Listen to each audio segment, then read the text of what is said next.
Buenos días. Hoy día vamos a hablar de avance en el ciclo del control de cáncer bacterial en cerezo, enfocado en la zona sur de Chile.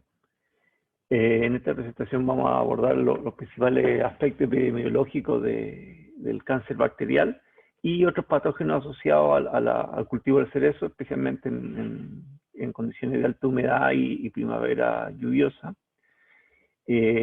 Partimos siempre recordando que las enfermedades se generan por la interacción entre el patógeno en estado susceptible, el patógeno en estado virulento, la planta en estado susceptible, condiciones ambientales, y que también es necesario considerar las condiciones donde se desarrolla el inóculo y las cantidades de este en los huertos. Eso nos va a ir generando distintos niveles de agresividad del patógeno, y siempre considerar la escala en que esto se expresa. Cuando la escala que nosotros percibimos el mundo normalmente son condiciones distintas a las de los patógenos. Los patógenos están en una escala en que las variables intraplanta, debajo de la hoja, fuera de la hoja, son mucho más relevantes que las que nos puedan dar las señales meteorológicas. Hay otro aspecto, y eso nos genera zonas de refugio dada esta heterogeneidad ambiental, donde voy a tener lugares donde no llegan los productos químicos, donde se generan las condiciones de humedad, se generan condiciones de falta de luminosidad para el desarrollo de la enfermedad. Y también hay una condición de simplemente distancia, que es la probabilidad de que el patógeno sea capaz o no de infectar una planta, y mientras más cercana, por ejemplo, esta espiga de trigo, infectar la espiga siguiente es mucho más probable que infectar la que está al otro lado del campo. Y esto es relevante porque implica que tienen limitación al desplazamiento, por lo tanto los patógenos que yo tenga dentro de mi cultivo son mucho más relevantes que los que están fuera de mi cultivo. Y esto implica que cualquier cosa que yo haga para reducir ese inóculo va a ser relevante, y las reducciones de inóculo pueden cambiar completamente la expectativa del control de una enfermedad. Cuando tenemos bajas condiciones de inóculo y bajo probabilidad de que se generen los puntos de refugio donde se desarrolla la enfermedad, la probabilidad de la enfermedad es baja. Si tenemos igual esa misma cantidad baja de puntos de refugio para el patógeno, pero tenemos mucho inóculo, la probabilidad de que se genere la enfermedad es muy alta. Por lo tanto, la cantidad sí es relevante, y un patógeno está hablando de que pasen de 10 a 100 a millones en pocas horas. Entonces eso hace que sea completamente distinto la forma en que se puede manejar un cultivo, ¿no? En el caso de las bacterias, ingresan en forma por heridas naturales, como pueden ser los cortes de poda, caída de hoja, o aberturas naturales, estomas, lenticelas, hidatos, la abertura en los nectarios de las flores. Y siempre van a necesitar agua libre. Las bacterias no tienen otra forma de desplazamiento que no sea nadar a través del agua, por lo tanto necesitan esta agua libre para poder entrar. Y en ciertas condiciones, heridas que se generan por la misma condición del agua que se congela y genera cristales de hielo. El cáncer bacterial es generado por la Pseudomonas syringae, Pathobar syringae, y Pathobar morprunorum, que ya se ha detectado en un par de campos en el sur de Chile y está como cuarentenaria ausente bajo control obligado. Es una bacteria que genera una enfermedad compleja, tiene una fase de ingreso principalmente por heridas, en el proceso de caída de hoja, donde se generan mucha cantidad de heridas. Tenemos poblaciones altas en ese momento y buenas condiciones climáticas, por lo tanto la probabilidad de infección es muy alta. Tenemos una población que sobrevive el invierno dentro de las yemas, ingresa a las yemas, especialmente yemas que no han cerrado bien, ataques de arañita, problemas de estrés hídrico, poda muy tardía, etc. Y eso me genera la cantidad de inóculo que va a sobrevivir normalmente el invierno. El invierno no es una condición favorable para la bacteria por las bajas temperaturas. Esta requiere temperatura de 18-20 grados para generar la infección. Lo que sí tiene esta bacteria importante es que es capaz de generar cancros, ya que tiene una capacidad sistémica por el floema, no se mueve por xilema, solo por floema. Y eso le permite encontrar puntos de concentración de nitrógeno, mala lignificación, cambios en la estructura de la planta que genera puntos débiles, donde se genera este cancro, que me genera una muerte de floema y termina matando ramas, ramillas o planta entera. Estos cancros normalmente también van a estar inactivos durante el invierno y se van a activar o en el otoño o en la primavera con temperaturas medias y humedades altas. Al empezar la primavera, la bacteria empieza a generar tizones de yemas que fueron infectadas durante el otoño o el invierno. Este tizonamiento me genera muerte de yemas y puede pasar a una fase foliar, que en la zona central de Chile es poco común, sí es más común en la zona sur, dado principalmente por verano lluvioso, que puede incluso afectar punta en los frutos, y un tizón de flores, que generalmente es un nivel de daño bastante importante en la zona afectada. Y eso se va complementando con todo lo que es la formación de cancros. La bacteria tiene un ciclo vicioso que se genera entre producción de los antibióticos que produce la bacteria para defenderse de otros competidores y la acumulación de nitrógeno. El cerezo es una planta que parte sin hojas, parte solo con flores, por lo tanto hay una absorción de nitrógeno simplemente por temperatura. Ese nitrógeno sube en la planta y si no hay suficientes reservas, ese nitrógeno se empieza a acumular. La reserva piensa que es carbono que va a tomar este nitrógeno y lo va a transformar en proteína, en enzima, en otra estructura. Si no existe la reserva, se acumula y me puede generar toxicidades y además incrementa las poblaciones de pseudomonas. Por varias razones. La materia es menos lignificada, es más fácil de hidratar y además es más nutritiva. La bacteria además por su parte produce la siringomicina, que es una toxina del grupo de los catalámicos, similar a lo que hacen los antibióticos, streptomicina, penicilina, tetraciclina, etc., que lo que hace es que inhibir la formación de aminoácidos. Como inhibe la formación de aminoácidos, ese nitrógeno que lleva para la conformación de estos aminoácidos queda libre y volvemos a entrar al mismo ciclo de acumulación de nitrógeno. Además hay interacción con algunos otros patógenos que después lo vamos a ver, principalmente plateados y todos por ahí otros hongos que van generando un complejo de desarrollo de la enfermedad. Esta bacteria además tiene una gran agresividad, dada la capacidad de formar biofilm. El biofilm es la capacidad de producir estructuras sobre la hoja. Ya se ha visto, por ejemplo, que esta superficie en hoja de la bacteria es capaz de generar estructuras tridimensionales que le ayudan a sobrevivir. Que es este estilo. La bacteria puede sobrevivir en vía libre o conformar estas capas, que puede partir con una capa de célula bacteriana o empezar a tener distintas capas, y estas capas le va a generar una protección. Hay células muertas que quedan arriba que lo protegen de cobre, de antibióticos, factores ambientales. Hay una matriz de lipopéptico que le permite esta unión y bacterias que van a estar empleándose de la planta. Esto además está reportado como parte de la formación de los INA, que son las estructuras que le permiten nuclear el hielo. ¿Y qué es lo que le permite esto? Sobrevivir a aplicaciones de químicos. Por ejemplo, puede ser más resistente entre 10.000 veces contra agentes antimicrobianos como cobre o antibióticos.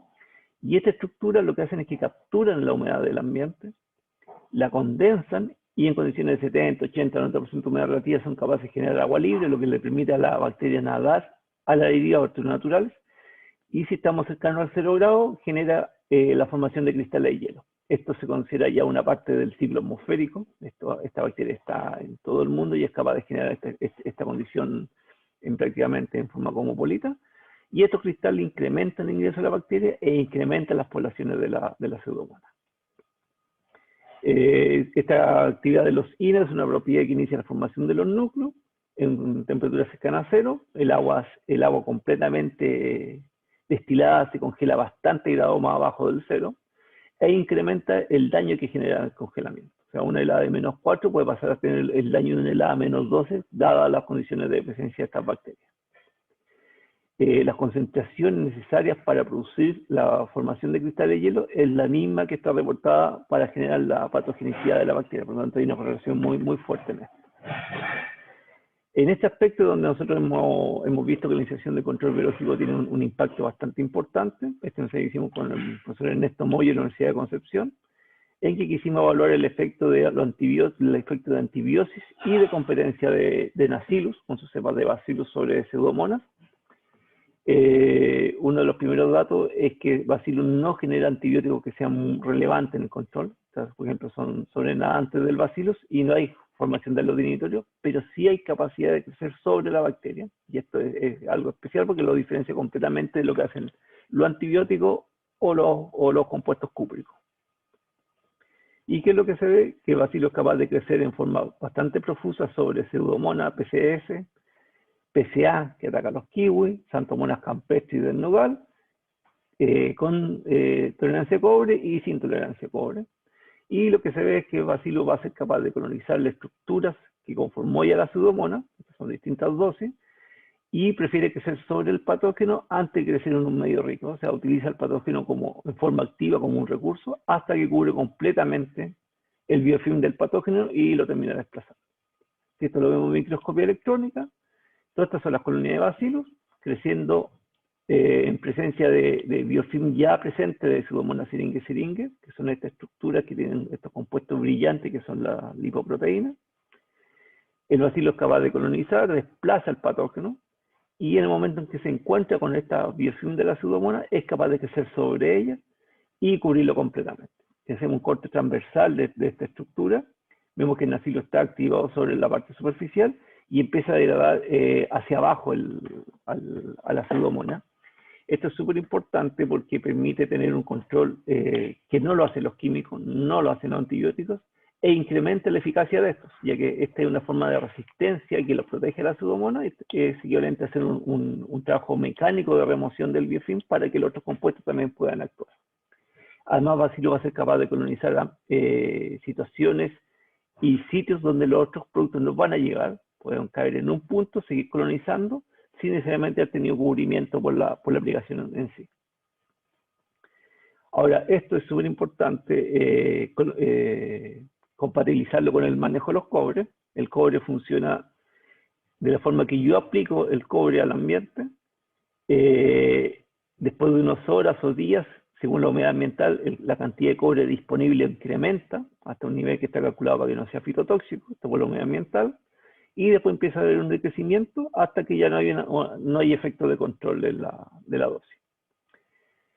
El gran tema de los cobres, aparte de los temas ambientales, que es un metal pesado, se acumula en el ambiente y genera efectos nocivos sobre la microflora y tanto sobre las plantas al ir acumulándose, pero también tiene una tendencia a generar resistencia. Después de 7 aplicaciones de cobre, se ha visto en kiwi, en Nueva Zelanda, que se empiezan a generar cepas resistentes y estas son capaces de desplazar completamente las cepas susceptibles, incrementando en forma importante el desarrollo de esta cepa resistente. El otro aspecto son las dosis o los formulados, por ejemplo, los cobres full metálicos, hidróxido, cuproso, caldo bordelés, van con una dosis, tienen esta conducta. Hay una parte de control que es bastante amplia, una parte que se genera resistencia y una que no tiene efecto, que es una proporción menor del tiempo que está el cobre en el ambiente. Pero cuando ocupo dosis bajas o sulfato de cobre, los periodos en que el cobre está bajo el nivel de control y puede generar resistencia, son prácticamente equivalentes a los momentos en que genera un control eficiente. Por lo tanto, se incrementa el riesgo de resistencia y se implica que el uso de sulfato de cobre u otros compuestos que sean mezcla de compuestos biológicos con cobre, tienen que ser tratados junto con otros mecanismos de control que no sean compuestos cúbicos, porque si no se incrementa el riesgo de resistencia. Frente a esto, desarrollamos un modelo de tasa de crecimiento poblacional en PCS. Vimos que los efectos de las temperaturas mínimas invernales eran bastante importantes. Esto lo quiere decir que mientras más cálidos los inviernos, más población de Pseudomonas, y además hay mayor expresión de síntomas y mayor impacto de la helada. Generalmente cuando tenemos inviernos cálidos las plantas entran mal en receso, por lo tanto las heladas son mucho más violentas y además se incrementan las poblaciones de Pseudomonas. Pseudomonas syringae crece entre 18 y 20 grados, o sea, ese es el óptimo de infección, y su rango de crecimiento entre 5 y 28, generalmente con óptimo entre 19 a 22 grados Celsius. ¿Qué es lo que hemos visto? En general, durante los periodos de caída de hoja tenemos periodos incluso antes, baja la temperatura sobre 28 grados y las poblaciones de Pseudomonas son muy altas. Esto está en escala logarítmica, significa 100, 10.000, 1.000.000. Con 1.000.000 de bacterias por yema, yo ya tengo infección y generalmente hemos determinado que un 10 elevado a 5, o sea, 100.000 bacterias por yema, es un umbral de control bastante adecuado. Previo a la caída de hoja, hay poblaciones altas, que generalmente hemos estado posicionando los nacilos, los productos biológicos para colonizar yemas. Durante la caída de hoja también hay poblaciones altas independiente del año, y durante invierno se nos da la mayor variabilidad. Generalmente, por ejemplo, aquí vemos el año 2016, un invierno cálido y seco. Tuvimos 2 grandes picos de poblaciones de Pseudomonas en la zona de Talca, estas son poblaciones reales. Y los otros años las poblaciones fueron bastante bajas hasta previo a yema hinchada. Generalmente una semana, 10 días antes de yema hinchada las poblaciones empiezan a subir y después se mantienen altos durante todo el periodo de floración y cuaja. Y ahí eso explica también la estrategia de uso. Generalmente hemos estado ocupando un asilo post cosecha, utilizar yema, caída de hojas con cobre, receso, generalmente cobres, y en la poda estamos ocupando en asilos con mamul, pensando en hongo de madera y pseudomonas, yema hinchada un cobre. Este cobre es mucho más obligatorio que todos los cobres invernales, y de ahí para adelante partimos generalmente con nacilus y antibióticos dependiendo de las condiciones de lluvia. ¿Cómo funciona este modelo? Este modelo lo que hace es recoger información climática. Esta información climática se suma a una población inicial de pseudomonas que se toma por medición. Este modelo me va a dar solo la tasa de crecimiento, y no puedo predecir las poblaciones en sí, sino la tasa de desarrollo, por lo tanto parte de una población inicial. Y estas tasas, en función de variables climáticas, temperatura, delta de temperatura, horas de helada, lluvia, humedad relativa, me da cuánto se incrementa, y en el momento en que hay sobrepasa el umbral, se genera una alerta de aplicación. Y esto es importante, y lo que nos da normalmente es que en los inviernos generalmente se ha dado 1 o 2 alertas durante todo el invierno. Si ven, esta es la zona de Talca, tuvimos una alerta en junio, que coincidió con este periodo de heladas, y los periodos de lluvia, si ven, pese a que uno piensa que podrían favorecer a la bacteria, generan una baja, porque las temperaturas bajan, pero no se generan heladas. Al momento en que se generan heladas, siempre hay tendencia a incremento de las poblaciones de pseudomonas. Y esto es lo que se ha dado, por ejemplo, en la zona de Talca, solo una aplicación a finales de junio y sin necesidad de aplicación al resto del invierno. Y ahora que empezamos con la yema hinchada, ya se ve que hay un incremento que empieza a ser continuado. Este es el efecto de la estrategia: poblaciones sin tratamiento, poblaciones con tratamiento. Aplicaciones pre-caída de hoja generan una baja importante. Las aplicaciones de los cobres también se hacen relevantes durante la caída de hoja. Aquí uno debe hacerla en función del porcentaje de heridas generadas, o en función a la lluvia, idealmente ir aplicando el cobre ante la lluvia, cosa que la lluvia lo disuelva y lo reparta. Pleno invierno, en la poda principalmente estamos viendo una aplicación de nacilus con mamul, pensando en hacer los cortes, antes de 24 horas pejar esta combinación, y eso me da 10 días de protección. Me evito la pintura de poda, me evito el cobre post poda, pero lo más importante es que estoy cubriendo todas las heridas, aberturas naturales y cortes que antes no cubría con la pasta, y eso me genera una mejora importante en el control tanto de hongo de madera como de pseudomonas. Después un cobre en yema hinchada, ojalá un poco antes de yema hinchada, para tomar este incremento en las poblaciones. Y de ahí generalmente partimos con un nacilus 7 días después del cobre y aplicamos cada 10 días. Aquí hay que ser bien honesto, la aplicación tiene que ser cada 10 días, necesitamos proteger desde la floración hasta pasado de la cuaja. En la zona sur, si tenemos lluvias intensas, tenemos que mantener la aplicación para que no se nos generen pintas en la fruta. Y ahí lo que uno puede estar haciendo es hacer un nacilus, un sulfato de cobre, un nacilus, un antibiótico, pero lo ideal es que siempre terminemos con un nacilus para que no generemos riesgo de resistencia a los cobres o a los antibióticos y perdamos eso como herramienta de control. La estrategia de manejo ha mostrado que aplicaciones de nacilus pre-caída de hoja ayudan, los cobre caída de hoja. Esta aplicación esta es la zona de San Francisco Motazal. El sistema pronóstico no dio que no debíamos hacer aplicaciones, nos saltamos 3 aplicaciones, sin el 19 de julio, mamul con nacilo en poda, sin aplicaciones posterior, que está aquí por calendario, y después mantuvimos el nacilo en caída en yema hinchada. Generalmente se puede hacer también aplicación junto con el aceite y los productos para control de arañitas, y después los nacilos cada una semana, cada 10 días para control de pseudomonas durante la floración. Y esto nos permitió tener en un huerto, en Morsa, sacamos toda la aplicación invernal de cobre, y lo que nos dio es que el manejo fue exactamente igual. O sea, entre aplicar 5 veces cobre y no aplicar ninguno en invierno, tuvimos el mismo nivel de tizones, y aún así tuvimos más fruto por dar donde se aplicó menos cobre. Aquí probablemente en años secos sea súper nocivo hacer aplicaciones sucesivas de cobre sin presencia de lluvia que lo vayan disolviendo y sacando del sistema. puede estar produciéndose una acumulación de este metal. Y en La Morera, San Francisco Montazán, donde sí se dio la necesidad de una aplicación, miren, con 4 aplicaciones bien hechas, con una aplicación bien hecha, más el programa biológico, logramos un mucho mejor nivel de control que 5 aplicaciones de cobre. Y sin que genere un incremento en la producción de frutos por lado. Esto es para ver dónde posicionar los nasilus. Nasilus, obviamente, en floración y cuaja genera un impacto importante en mejorar el programa de cobre. Si aplicamos un nasilus post cosecha, se genera una mejora de este programa, que hace que sea significativo. En pleno invierno, uno puede ocupar nasilus en vez de cobre, pero el efecto es el mismo, pero el coste es bastante distinto, por lo tanto no se justifica, pero sí es lo que es la poda. Y la estrategia siempre ha sido el cobre solo, este es el testigo, sin aplicaciones, cobre, genera una mejora importante, pero tiene una alta variabilidad dado porque hay muchos puntos donde los cobres no son capaces de llegar, no son capaces de colonizar en forma eficiente los biofilms, y eso es lo que Nasilus hace, mejora la eficacia del cobre, mejora la variabilidad del programa, y igual algunos Nasilus sería mejor, pero estrictamente no es tan superior y el costo puede ser bastante distinto. Otro aspecto importante es el manejo de los cancros.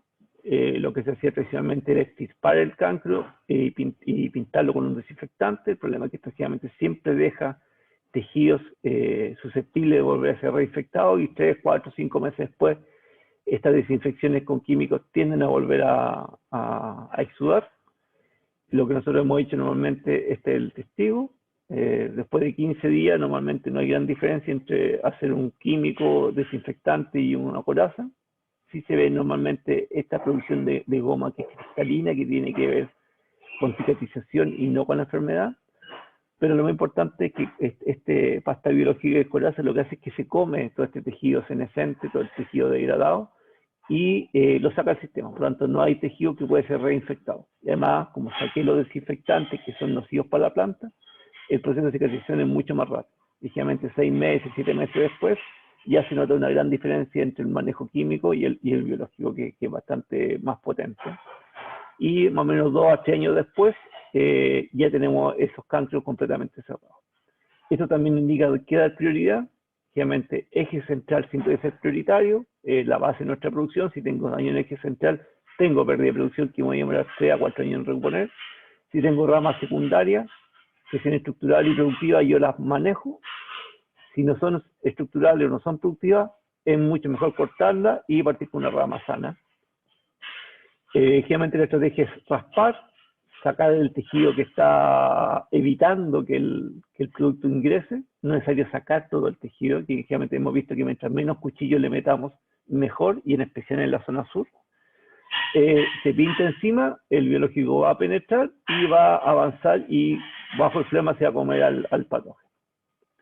Lo otro importante es tratar de no dejar cachos cuando haga podas de rama, tratar de podar lo más cerca posible. Generalmente estos cachos termina habiendo un flujo de savia que lo intoxica, lo seca y después se le genera un punto de ingreso para pseudomonas, calcio plateados, citóspora u otro hongo. Lo ideal es podarlo lo más cerca posible del tronco y pintarlo. Y esto me genera una formación de callo mucho más eficiente. Otra cosa que se van a encontrar, muerte súbita. Aquí hay un complejo de cosas que los generan. Generalmente son plantas de tercer, cuarto año, completan el espacio, se les pone la carga completa y colapsan. Generalmente uno ve puntos de goma, pinta en la hoja y en la fruta, y en exudaciones, y nuevamente lo asocia a cáncer bacterial. Aquí hay cáncer bacterial, pero cuando hacemos un corte transversal, generalmente lo encontramos que aparece plateado. Plateados generan una destrucción vascular. Los plateados no obstruyen los haces vasculares, los destruyen. Eso es súper importante porque ese proceso es irreversible. Esto yo no tengo cómo reponerlo. Y disminuye mi capacidad cinemática de mover agua. Por lo tanto, la planta no se muere porque esté plateado, porque esté la pseudomonas. Se muere simplemente porque la cantidad de follaje que tiene es mucho mayor, tiene una demanda mucho mayor de agua que la capacidad de mover agua que tiene por el xilema. Y hace que la planta colapse. Esto además me genera un efecto que la planta empieza a defenderse de plateado, que es un hongo en el clótrofo. generalmente está asociada a las defensas de ácido jasmónico, y se apagan las defensas de ácido salicílico, que tienen que ver con bacterias, virus y otros biótrofos. Por lo tanto, la pseudomonas se le abren las puertas y se vuelve más violenta, y la pseudomonas está aquí, donde está debajo de la corteza, generando esa mancha roja que está destruyendo el floema. Por lo tanto, con plantas con plateados son más sutiles a pseudomonas, pero generalmente si yo no elimino este daño vascular, da lo mismo que contra la pseudomonas. La planta se va a morir igual, no va a ser productiva, por lo tanto lo ideal es no gastar dinero en estas plantas. Esto además refuerza la estrategia de uso coraza. Coraza, si yo raspo y rompo este tejido y pinto, va a poder entrar, penetrar y comerse la pseudomonas que está aquí y permitir la reposición de floema, pero no va a ser capaz de hacer lo mismo con el xilema. Por lo tanto, solo tiene un efecto curativo en pseudomonas siringe. En hongo de madera, simplemente yo puedo raspar esto, pinto, y lo único que voy a estar haciendo es evitar que se me formen esta estructura reproductiva y bajar la carga de inóculo en mi huerto. Y generalmente voy a ver esta estructura generalmente a salida de invierno o durante el otoño. El síntoma en hoja es muy poco común, normalmente lo van a ver en huertos muy débiles o en espalderas, que están muy alta densidad, pero normalmente no se aprecia. Otro aspecto importante, y que se da mucho en la zona sur, es que tenemos condiciones de suelo muy buenas. Por lo tanto, cuando pongo un patrón vigoroso, la planta va a tender a crecer mucho. Si además la acelero para acelerar la entrada en producción y aprovechar el corto periodo de crecimiento vegetativo, hemos visto que se me generan heridas en el cuello por el uso de cianamida, por incisiones, por gibrélico, por patrones colo, giseladosis en suelos muy buenos sin haber rebajado las plantas. Esto genera un crecimiento violento, se raja la madera, y eso es punto de ingreso tanto para pseudomonas como para plateado. Por lo tanto, nuestra recomendación es mantener un crecimiento equilibrado, no acelerar los 2 primeros años, mejor atrasarse un año en no tener tanta fruta, pero no tener que llegar a 4º año y tener que reemplazar este tipo de árboles por plantas nuevas. O sea, perdí 4 años más todo el costo de esta planta. Y tratar de hacer la menor cantidad de incisiones posibles. Generalmente con las condiciones de zona central de 35 grados bajo media relativa, esos tejidos no se nos infectan, pero en la zona sur con 25 grados Celsius, 30 grados máxima, alta humedad relativa, presencia de techos para el granizo y la lluvia, estamos dando condiciones muy buenas para que se me generen infección. Y además tengo una fuente de inóculo que, si ven aquí, tengo espinales, a diferencia de lo que son bosques de roble o otra especie en la zona sur, que me genera una cantidad de inóculo de hongo de madera mucho más fuerte. Por lo tanto, una de las recomendaciones de la zona sur es proteger en forma muy importante el tronco, para evitar al máximo las heridas, y si tengo formación de grietas durante el invierno, considerarlas, o sea, durante la primavera o el verano, considerarlos como una poda y hacer una aspersión de Bacillus communis y protegerlos. ¿Por qué Bacillus communis y no pintar con cobre? Porque el cobre me va a funcionar muy bien para pseudomonas, pero no me va a funcionar ni para citóspora ni para plateado. Citóspora es un hongo importante en la zona sur por la condición de humedad, era un hongo considerado débil, ya que cuando teníamos una planta por pseudomonas antes se nos moría tan rápido que citóspora no alcanzaba a ser un problema. Genera este tipo de cancro, que es un cancro seco, que se raja la corteza y se me generan estas protuberancias. Yo las levanto, la corteza muy suavemente, y veo la formación de estructuras, ya sean asexuales o sexuales, pignidios si son asexuales, peritecios si son sexuales. Estas van a estar tanto en la madera, en los ejes centrales, como en los restos de podas que caen al suelo, se me generan esta estructura. Y estas estructuras, con la presencia de humedad, empiezan a generar la formación de lo que se llaman cirros, que son concreciones de conillas que van quedando disponibles, y cuando hay suficiente humedad y lluvia son capaces de saltar y afectar otros cortes de poda u otros tejidos. Y me generan estas estructuras, que estas se pueden ver con lupa o incluso a simple vista.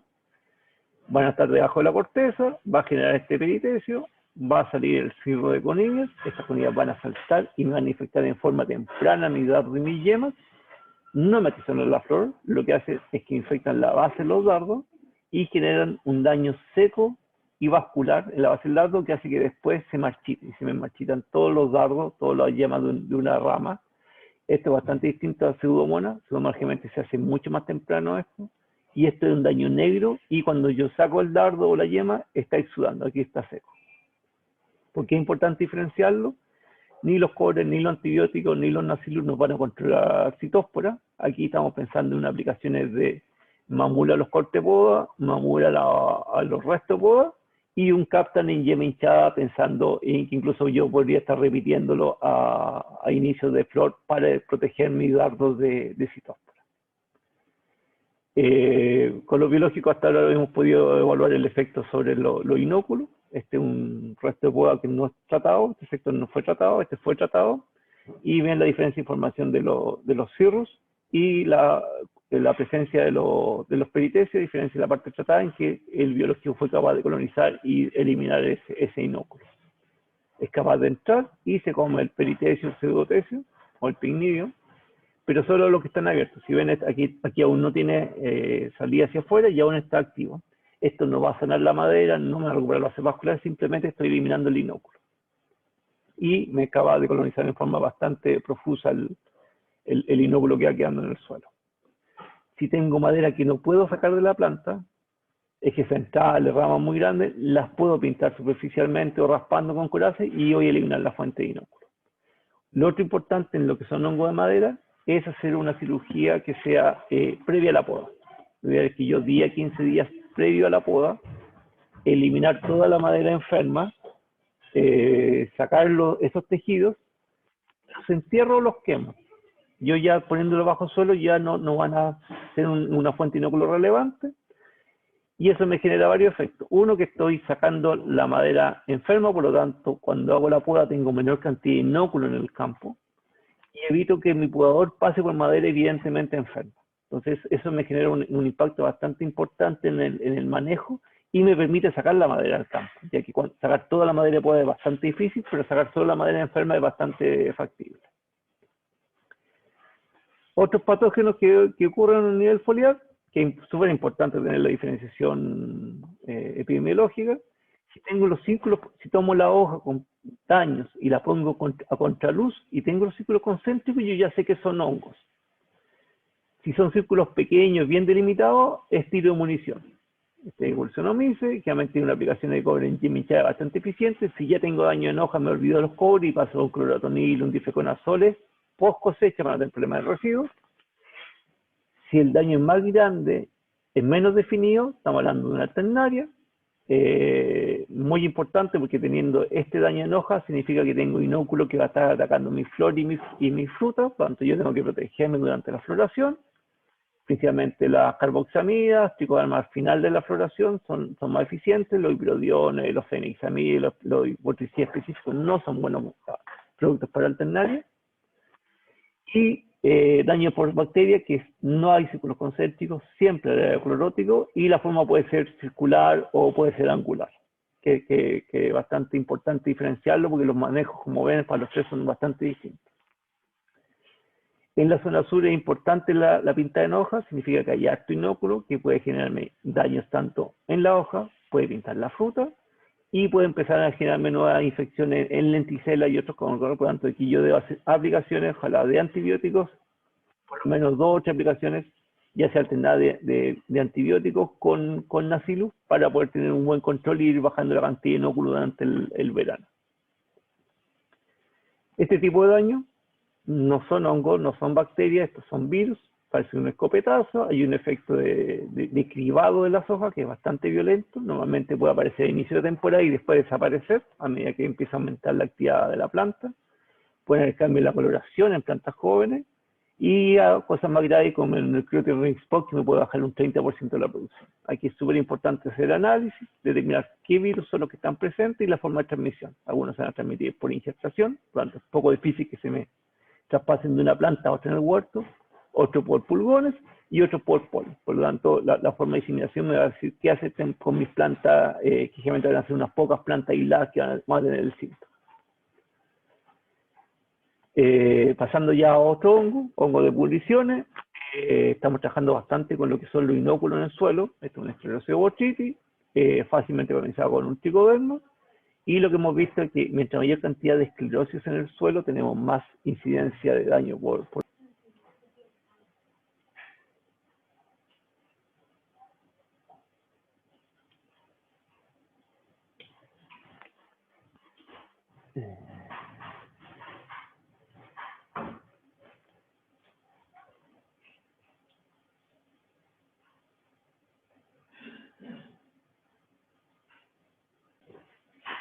Y a medida que tenemos más cantidad de inóculo, tenemos más daño por botrytis. Que lo que hemos estado ofreciendo aplicaciones de mamul a la hojarasca, pensando en disminuir esta cantidad de esclerosis. Eso me baja la cantidad de botrytis durante la floración. Y además me baja la cantidad de botryophyria, diplodia, etcétera. Aquí está en vide. Esto es citospori plateado también aplicado a la hojarasca. Y me baja también la cantidad de inóculos de hongos de madera.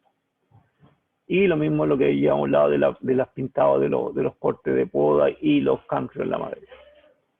En manejo integrado hemos hecho aplicaciones de lo biológico al suelo, precisamente mamul, baja la cantidad de inóculos alternaria, de botrytis, me baja la cantidad de los patógenos durante la floración, y eso termina bajando en forma importante las pudriciones totales. La idea es que yo haga manejo de inóculo temprano, apenas pique los restos de poda, hágame aplicaciones químicas durante la floración, pensando en el efecto a largo plazo, y termino mis floraciones con aplicaciones de tricoderma para cubrir los restos foliares, cubrir la abertura del ovario y evitar el ingreso de los patógenos al interior de la fruta. Y eso me genera un impacto de control que es bastante efectivo, e incluso lo hemos hecho a nivel de orgánico, en que aplicamos plena flor y post-flor y logramos nivel de control equivalente a un manejo químico. Las pudriciones son bastante importantes en la zona sur. Obviamente, una vez que vamos a tener un periodo muy crítico durante la floración, que me hace que ingrese conillas al interior de la flor o a la abertura talicinal durante la cuaja, y después, una vez que la fruta está roja y se me pueden generar daño en la piel de la fruta, que me van a permitir el ingreso de los patógenos al interior. Bueno, con eso terminamos la presentación. Espero que haya sido interesante, y cualquier consulta estamos disponibles.